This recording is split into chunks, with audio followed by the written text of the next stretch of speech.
Hello' everyone, সকলোকে মোৰ অন্য এটা ভিডিঅ'লৈ পুনৰ স্বাগতম জনাইছোঁ। আশা কৰোঁ সকলো ভালেই আছে। আৰু আজি ভিডিঅ'টো মই দেখিবলৈ পাইছেই চাগে, পদূলিৰ পৰা একদম বনাই দিছোঁ আৰু কিছুমান শ্বৰ্ট লৈছোঁ মই স্মৃতি হিচাপে ৰাখি থ'বৰ বাবেও, আৰু ভাবিলোঁ আপোনালোককো দেখাওঁ। চ' ভিডিঅ'টো মই বনাবলৈ লৈছোঁ আৰু ইয়াত দেখিবলৈ পাইছেই পেণ্ডেল তৰি থকা হৈছে। পেণ্ডেলৰ মানুহে কামত লাগি আছে আৰু কিহৰ বাবে কাৰ্যসূচী চলোৱা হৈছে আৰু আপোনালোকে চাগে নিশ্চয় অলপ চলপকৈ গম পাইছেই। আৰু ভিডিঅ'টো মই লাষ্টলৈকে দেখাই গৈ থাকিম সৰু সৰু কিছুমান মুহূৰ্ত, আৰু আপোনালোকে চাই গৈ থাকিব। তাৰপিছত ইয়াৰ ৰাতি যোগাৰ কৰি ল'লোঁ, ধুনীয়াকৈ খুতৰা আলু ভাজি মাৰিছোঁ, এইফালে দালি বনাবলৈ ৰেডি কৰিছোঁ, আনফালে বিলাহী পোৰাৰ বাবে ইয়াত যোগাৰ কৰি লৈছোঁ। একদম কণ কণ বিলাহী খাবলৈ কি যে টেষ্টি লাগে নহয় জানো।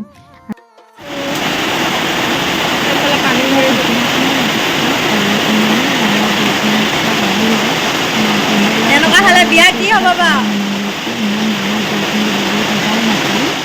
নমস্কাৰ, মোৰ নতুন ভিডিঅ' এটালৈ আপোনালোক সকলোকে স্বাগতম জনাইছোঁ। আজি ভিডিঅ'টো ষ্টাৰ্ট কৰি দিছোঁ মই ৰাতিপুৱাই আৰু এয়া গা মূৰবোৰ ধুই আজৰি হৈ আহিছোঁ আৰু আজি আমি কি কৰোঁ তাকে দেখাম দিনটো। কাৰণ আমাৰ বিয়াৰ ৰিচিপশ্যনটো দিয়া নাছিলে, যিহেতু কালিলৈ বিয়াৰ ৰিচিপশ্যনটো হ'ব, তাৰ বাবে আমি সকলোৱে কাম কৰি আছোঁ। ঘৰৰ বিয়া বুলি ক'লে যেনেকৈ উখল মাখল লাগি থাকে সকলোৱেতো জানেই। সেই তাকে আজি বিয়া ঘৰৰ আয়োজন কি কৰিছোঁ আপোনালোকক দেখাই গৈ থাকিম, আৰু আপোনালোকে ভিডিঅ'টো স্কিপ নকৰাকৈ চাই গৈ থাকিব দেই। বিয়া ফিলিংছ কেনেকুৱা কৈ দিয়ক। এইফালে আমাৰ ওচৰৰে বাই দুজনীমান আহিছে কামত হেল্প কৰি দিবৰ বাবে, আৰু এয়া দেখিছেনে পিছফালৰ ঘৰ মচিছে ধুনীয়াকৈ। আগফালৰ আকৌ এয়া দৃশ্য, পেণ্ডেলৰ মানুহ আহিলে। যোৱাকালি যিহেতু বৰষুণ দিছিলে কাম কৰিব পৰা নাছিলে, আৰু মই আনফালে ইয়াৰ ভিতৰত কাম লাগিছোঁ। ঘৰটো মচা নাছিলোঁ, ৰাতিপুৱা ঘৰটো প্ৰথমে মচি লৈছোঁ ধুনীয়াকৈ, যিহেতু আলহী দুলহী আহিবই এতিয়া। আৰু আনফালে ৰাতিপুৱাৰ খোৱা সাজ এয়া যোগাৰ কৰিছোঁ, ভাজি মাৰিব লৈছোঁ। ভাত পাৰত হ'লে আৰু ধুনীয়াকৈ ফ্ৰেঞ্চবিন আলু আৰু এনেদৰে ভাজি মাৰিলোঁ। আৰু পিছফালে এয়া দেখিছে ধুনীয়াকৈ চৌকা ৰান্ধনীশালৰ বনাবৰ বাবে খান্দি ৰেডি কৰি থৈছে। আৰু আনফালে এয়া আমাৰ বাহঁতে বাচন ধুইছেহি, ধুনীয়াকৈ ডাঙৰ ডাঙৰ বাচনখিনি ধুই ৰেডি কৰিব লাগিব, যিহেতু তেওঁলোকে ধুই আছে। আৰু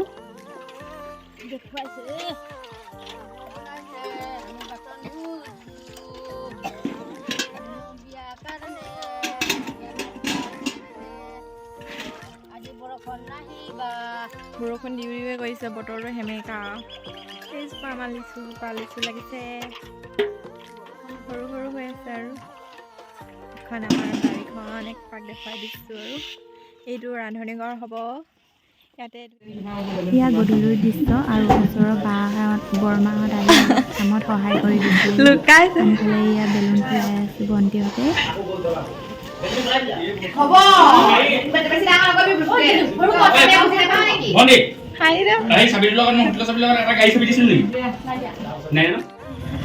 এইটো আমাৰ বিয়া পেণ্ডেল ভিতৰত আছে।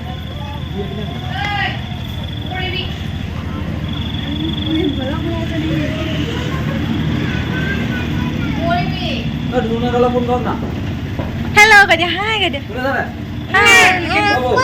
হাই কৈ দিয়া। কি হ'ব এইফালে হাই বুলি কৈ দিয়া এবাৰ। কি কৈছোঁ, ব'লা বহিবা। এইফালে আমাৰ ৰান্ধনীকেইজনী লাগি আছে, পূৰা কামত ব্যস্ত। আৰু সেইজনী এইফালে ভিতৰত আকৌ চবৰে এইখিনি ষ্টাইল কৰাত ব্যস্ত দেই। এইফালে নেল পলিচ একেবাৰে ক'লা ফুল ওলাই আছে। এইটো মোৰ ডিজাইন, আৰু এই আমাৰ আৰ্টিষ্ট, মেহেন্দি আৰ্টিষ্ট। এইফালে দৰ্শক, আৰু এইফালে ষ্টাৰ্ট দিছে। অলপ পাছত দেখাই আছোঁ কেনেকুৱা হ'ব। আৰু সম্পূৰ্ণ হোৱাই নাই, সম্পূৰ্ণ হ'লে দেখাম। এয়া ৰাতি মেহেন্দি আঁকি থকা অৱস্থাতে আমাক খাবলৈ মাতিলে, আৰু খাবলৈ আহিলোঁ আমি। এতিয়া সোনকালে খাই বৈ আজৰি হ'ব লাগে, যিহেতু কাইলৈ বহুত কাম আছে।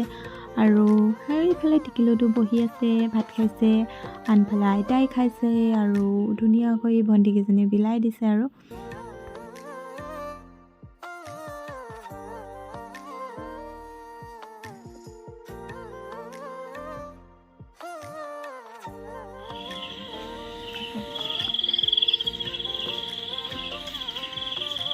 এয়া ভৰদুপৰ মাজৰাতিৰ দৃশ্য। এটা কেইটা বাজিছে? 1:15। 1:15 কাম চলি আছে আমাৰ এইকেইজনী। মেহেন্দি আঁকি হৈছে আৰু ধুনীয়াকৈ আজৰি হৈ বাহিৰত এপাক আহিলে চাবৰ বাবে কিমান কাম আগবাঢ়িছে বুলি। আৰু আপোনালোকে কাইলৈ দেখা পাব মোৰ খোপাটোত। আৰু এতিয়া বাজিছে কিমান, টাইমটো দেখুৱাই দিয়া। কেইটা বাজিছে চোৱা, এয়া 2টা বাজিছে কাটা 2:30, মানে এতিয়া শোৱা সময় হৈছেগৈ আৰু শুম নে নুশুম তাকো ভাবি নাপা ন, টোপনি ধৰিছে নাই। এইফালে এগৰাকী আঁকিব আৰম্ভ কৰিছেহে আৰু মেহেন্দি ডিজাইনাৰ আমাৰ মোৰখিনি অলৰেডি এইখিনি ধুনীয়াকৈ আঁকি দিলে আৰু নেজানো কি আঁকি দিছে মই ভালদৰে, তাৰপিছতে আঁকি দিছে ধুনীয়াকৈ। যোৱাকালি যিহেতু 3টামান বাজিলে আমাৰ মেহেন্দি আঁকি শুওঁ মানে, আৰু এইফালে ভণ্টিকেইজনীও আঁকিলে আৰু এইজনী বাই আঁকিবলৈ থাকি গ'ল, যিহেতু ৰাতিপুৱা টোপনিৰ পৰা সাৰ পায়েই মেহেন্দি আঁকি দিব লাগে হেনো বোলে, অকাত ব্যস্ত এতিয়া।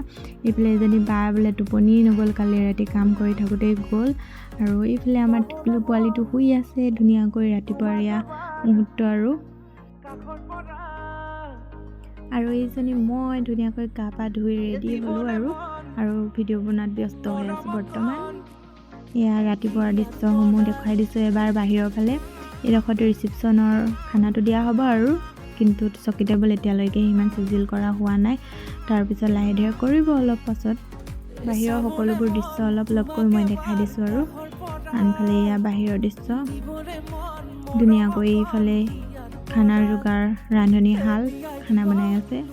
আনফালে আমাৰ বিন্দুহঁতৰ ধুনীয়াকৈ কাম চলি আছে, ধুনীয়াকৈ ছাগলী তাগলী কাটিছে আৰু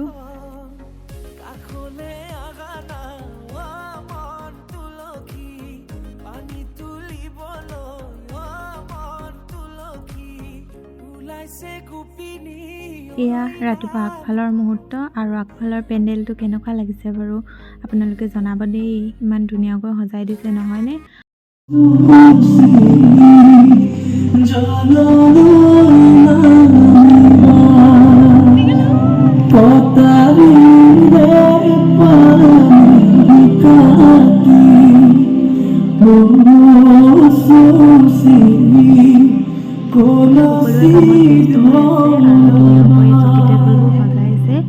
আৰু আনফালে আমাৰ খুৰীহঁতে আমডালি গাঠিছে, ইয়াত ধুনীয়াকৈ আগফালে পদূলিত আমডালি আৰিব লৈছে আৰু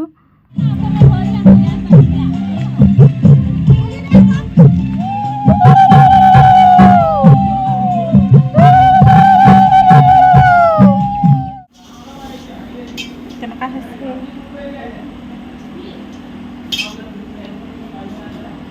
এইখিনি ষ্ট্ৰেট কৰিব লাগিব, হেণ্ডবোৰ ডাল ল'বলৈ। মেকআপ আৰ্টিষ্ট সোমাই গ'লে নি তাত তোমাক মেকআপ কৰি ল'বলৈ আৰু সাজি ৰেডি হৈছোঁ আজিলৈকে যাম আৰু এতিয়া বাহিৰলৈ। আৰু আমাৰ ৰাজফলক উঠাই দিয়া পিন্ধাই দিব, মা পিন্ধাই দে হওঁ নিপিন্ধে পিতেৰে। এইফালে আলহীও আহি পালেহি, আলহীসকলক আদৰিছে মাহঁতে আৰু ধুনীয়াকৈ আমাৰ ঘৰৰ মানুহ আহিছে।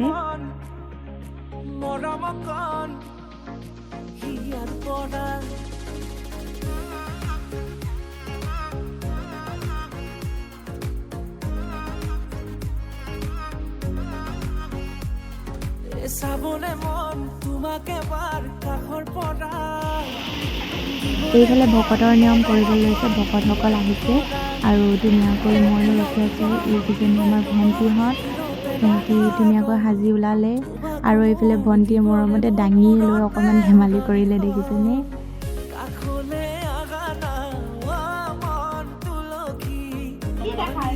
এইকেইজনী মোৰ ফ্ৰেণ্ড হয়, ধুনীয়াকৈ লগৰকেইজনীও আহি পালেহি আৰু এইফালে দেখিছেনে শিৱসাগৰৰ পৰা অহা আলহী ধুনীয়াকৈ ভাগৰত অলপ ৰেষ্ট ল'লে আৰু এয়া মই অলপ পাছত ড্ৰেছটো চেঞ্জ কৰি ল'লোঁ।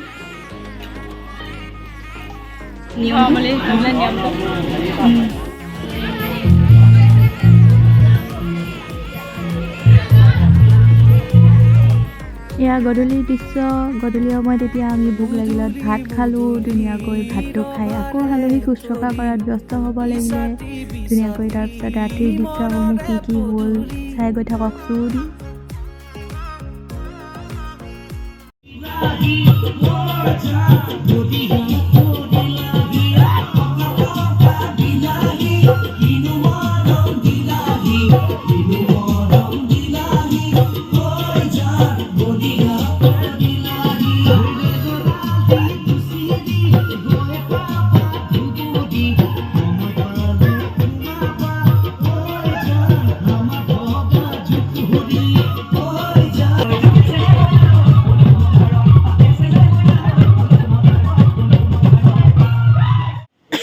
বিয়া বুলি এনেদৰে সকলোৱে ফূৰ্তি ফাৰ্তা এনজয় কৰিলে আৰু এইফালে দেখিছেনে সকলো জনময় হৈ গ'ল আৰু ইয়াৰ পিছত ধুনীয়াকৈ ৰাতিপুৱাৰ এয়া মুহূৰ্ত।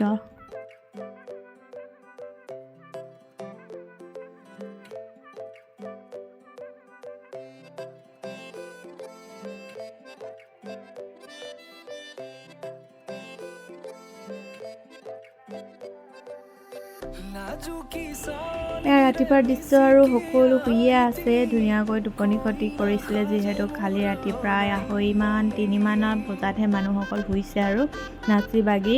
ত' সেইকাৰণে এতিয়ালৈকে উঠা নাই, অলপ দেৰিলৈকে শুইছে আৰু সকলো এতিয়া টোপনিত মগ্ন আৰু ধুনীয়াকৈ এনেকৈ টোপনি ক্ষতি কৰা দেখি মাটিতে ঢেলাই দি শুলে আৰু যোন য'ত পাৰে তেনেকৈ শুইছে। এইফালে ভণ্টিহঁত উঠিলে আৰু এয়াই আছিলে আৰু ভিডিঅ'টো। আৰু বিয়া বুলি ক'লে জানেই আৰু সকলোৱে ঘৰখন এটাত কিমান কাম থাকে। আৰু এয়া দেখিছেনে ৰুমৰ অৱস্থা পেজেনে গোটেই ভৰ্তি হৈ আছে আৰু এতিয়া এইখিনি চিজিল লগাব লাগিব ধুনীয়াকৈ। আমি তাৰপিছত ভাত পানী খাই আজৰি হৈ ৰাতিপুৱাৰ ভাগত আৰু দুপৰীয়া সময়ত এয়া পেজেণ্টসমূহ চালোঁ। ভণ্টি ভাইটি যোনসকল আছিলে আৰু আইতা মা সকলোৱে লগ লাগি পেজেণ্ট চোৱা মজাটো বেলেগ নহয় জানো। সেইকাৰণে আৰু এনেদৰে আমি বিয়াখন পালন কৰিলোঁ আৰু আপোনালোকৰ কেনে পালে জনাব। আৰু ভিডিঅ'টো ভাল লাগিলে যদি ছাবস্ক্ৰাইবটো কৰি থৈ যাবলৈ নাপাহৰিব প্লিজ, মোক আশীৰ্বাদ কৰিব আৰু যাতে এনেকুৱা নতুন নতুন ভাল ভিডিঅ' আপোনালোকলৈ আগবঢ়াই থাকিব পাৰোঁ। চ' আজি ভিডিঅ'টো ইমানতে সামৰোঁ বুলি ভাবিছোঁ, বেছি দীঘলীয়া নকৰোঁ। চাই ভাল পালে যদি লাইক এটা কৰি দিব আৰু কমেণ্ট এটা কৰি দিব। চ' আজিলৈ ভিডিঅ'টো ইমানতে সামৰিছোঁ। Bye bye. তোমাক মোৰ দিবলৈ মন মূৰতে উৰণি